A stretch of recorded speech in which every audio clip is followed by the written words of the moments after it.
ಮುಖ್ಯಮಂತ್ರಿ ಚಂದ್ರು ಸರ್ ಹಾಗೆ ಪದ್ಮಾ ಮೇಡಮ್ ಅಲ್ಲಿ ಕಂಜೂಸ್ ಯಾರು ಅಂತ? ನಾನೇ.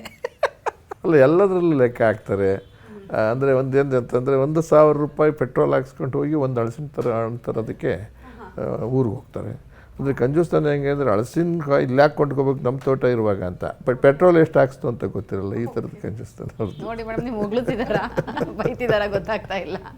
ನಾನು ಸ್ವಲ್ಪ ಲೆಕ್ಕಾಚಾರನೇ.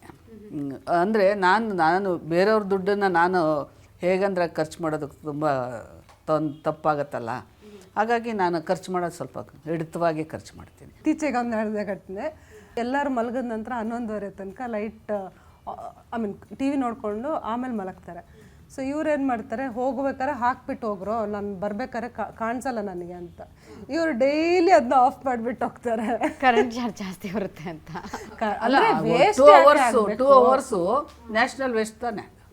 ನಾನು ಇದನ್ನು ಖರ್ಚು ಮಾಡಿದ್ರು ಅಷ್ಟೇ, ಅದನ್ನು ಉರ್ಸಿದ್ರು ಅಷ್ಟೇ. ಬೇರೆಯವ್ರ ಮನೆಗೆ ಹೋಗಿ ಹೇಳಿಲ್ಲ, ನಮ್ಮ ಮನೇಲಿ ಹೇಳಿದ್ದಾರೆ ನ್ಯಾಷನಲ್ ವೇಸ್ಟ್ ಹೆಂಗಾಗುತ್ತೆ. ಇವರು ನಾನೇನಾದ್ರು ಕಾಣಿಸ್ದೇನೆ ಬಿದ್ದುಬಿಟ್ರೆ ಇನ್ನೆಷ್ಟು ಖರ್ಚಾಗುತ್ತೆ, ಅದಕ್ಕಿಂತ ಡಬ್ಬಲ್ ಆಗುತ್ತೆ ತಾನೆ.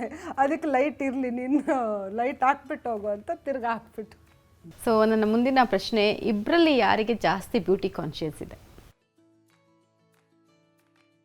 ಅವರು ಡೈಲಿ ವಾಕಿಂಗ್ ಹೋಗಿ ಎಲ್ಲ ತಿನ್ನೋದೂ ಅಷ್ಟೇ, ಯಾವತ್ತೂ ಜಾಸ್ತಿ ತಿನ್ನಲ್ಲ, ನೋಡಿಕೊಂಡು ಹೆಲ್ದಿನೇ ತಿಂತಾರೆ. ಅಂದರೆ ಹಚ್ಕೊಳ್ಳೋದು ಮಾಡೋದು ಅಂಥವೆಲ್ಲ ಏನೂ ಮಾಡಲ್ಲ. ಬಟ್ ನ್ಯಾಚುರಲ್ ಆಗಿ ಏನಿರಬೇಕು ಅದಕ್ಕೆ ಮೇಂಟೈನ್ ಮಾಡ್ತಾರೆ. ಅವರು ಹಂಗಲ್ಲ, ಏನು ಕರ್ದಿದ್ದು ಪರ್ದಿದ್ದೆಲ್ಲ ತುಂಬ ಇಷ್ಟ, ಚೆನ್ನಾಗಿ ತಿನ್ನಬೇಕು.